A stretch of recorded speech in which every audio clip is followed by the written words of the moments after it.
a Brasília. O Rafael Procópio está de volta conosco, porque está rolando reunião importante nesta quinta-feira por lá, ainda sobre ações federais envolvendo o combate à seca e também às queimadas pelo país. Rafael tem mais detalhes para a gente, né, Rafael?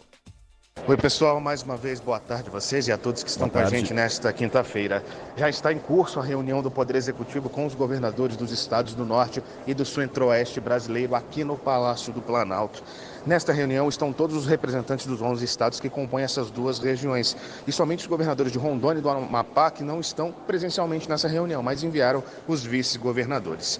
A gente lembra que o foco dessa conversa é principalmente a proliferação de incêndios florestais pelo nosso país. Situação que a gente vem trazendo na nossa programação nos últimos tempos, infelizmente.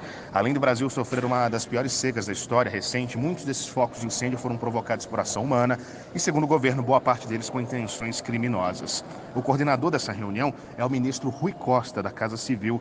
Além dele está o ministro de Relações Institucionais, Alexandre Padilha, a ministra do Meio Ambiente, Marina Silva, Simone Tebet, do Planejamento e Orçamento, Ricardo Lewandowski, da Justiça e Segurança Pública, e Valdez Góes, da Integração e Desenvolvimento Regional. O presidente Lula não está aqui em Brasília, não está nessa reunião, pois está justamente no estado do Maranhão cumprindo algumas agendas. Expectativa de volta ainda nesta quinta-feira. No entanto, a ausência do presidente foi questionada por alguns dos participantes do encontro e existe um certo incômodo com essa ausência do chefe do executivo. É esperado aqui no Palácio do Planalto que o ministro Rui Costa dê uma coletiva de imprensa após essa reunião, que deve acabar por volta das 5 horas da tarde, explicando o que foi debatido e quais políticas serão adotadas junto a esses estados, principalmente esses estados da região norte e centro-oeste que têm sofrido mais com a questão dos incêndios nesse tempo de seca. E é claro que qualquer atualização a gente traz aqui na nossa programação. Valeu, Rafael Procópio conosco mais uma vez direto de Brasília. E mais cedo, viu, Zaidan, teve uma audiência também com os representantes dos estados, né, no Supremo Tribunal Federal. E na abertura desta sessão, o ministro Flávio Dino, que andou tomando algumas decisões aí recentes, né, envolvendo o combate à seca e o fogo aqui no país, destacou que as ações dele sobre o tema têm o objetivo de evitar o fim do mundo e rebatendo algumas críticas sobre aquela ação do último domingo, né, que possibilitou ao governo federal, à União, abrir crédito fora da meta fiscal para combater os incêndios. Ele destacou que, como uma guerra, a ação visa combater uma questão ali como num estado de guerra e que nunca viu na história dos povos alguém parar uma guerra por causa de teto fiscal, a justificativa do Flávio Dino, também nesta audiência que também mirou aí a questão dos incêndios aqui no Brasil. Opa, Vec, o Flávio Dino tem razão. Uhum. Da mesma maneira que na pandemia estabeleceu-se uma política de exceção, porque era um problema excepcional. Você era obrigado a enfrentá-lo com medidas excepcionais. Agora também. Não é uma situação normal, corriqueira, que você pode adiar. Não, esse ano não dá. Vamos fazer com que haja previsão na peça orçamentária de 95. Não existe isso. Então é claro. E outra coisa, ele se intrometeu? Não. Ele simplesmente defendeu a Constituição, que exige que o Estado cumpra com suas obrigações e não tem cumprido.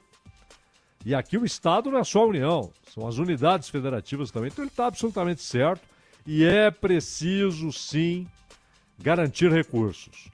Agora, as reuniões são importantes, como a gente dizia ontem, né, Pavec? Para o planejamento, para ações perenes. Mas agora é hora de agir. Nós temos de começar a enxergar brigadas de combate a incêndio e, claro, punição aos criminosos. Há vários focos que têm origem criminosa. Uhum. Você pode até discutir se é dolo, se é culposo, mas é crime. E em muitos casos é doloso. É doloso. Na Amazônia, na parte de floresta, por exemplo, você tem uma dificuldade de que haja uma ação natural, um acidente natural e provoque fogo, porque o solo é muito úmido. É preciso querer incendiar. No Pantanal, da mesma maneira, e claro, nós vimos aqui no Sudeste e no Sul do país, recentemente no Paraná, gente que foi presa porque recebeu dinheiro para meter fogo. Então isso não há discussão, é dolo, é crime e é crime doloso. É preciso combater isso e, ao mesmo tempo, liberar brigadas e mais brigadas e, claro, ter dinheiro para fazer um planejamento de longo prazo, aumentando o efetivo de Polícia Federal, de IBAMA, de vigilância. Senão, vai ser sempre correr atrás do rabo, né? E tendo de liberar dinheiro porque aconteceu o que não estava previsto. Flávio Dino tem toda a razão quando diz que é uma situação de guerra e não pode ser limitada a ação do Estado por causa da meta fiscal. E que a gente se estruture, porque todo ano tem, não nessa proporção, mas todo ano tem queimadas aí, né? Acontecendo pelo país. Então, que a gente se estruture uma política, normas e equipes de ação imediata quando o problema surgir aqui no país. Ô Zaidan, a gente estava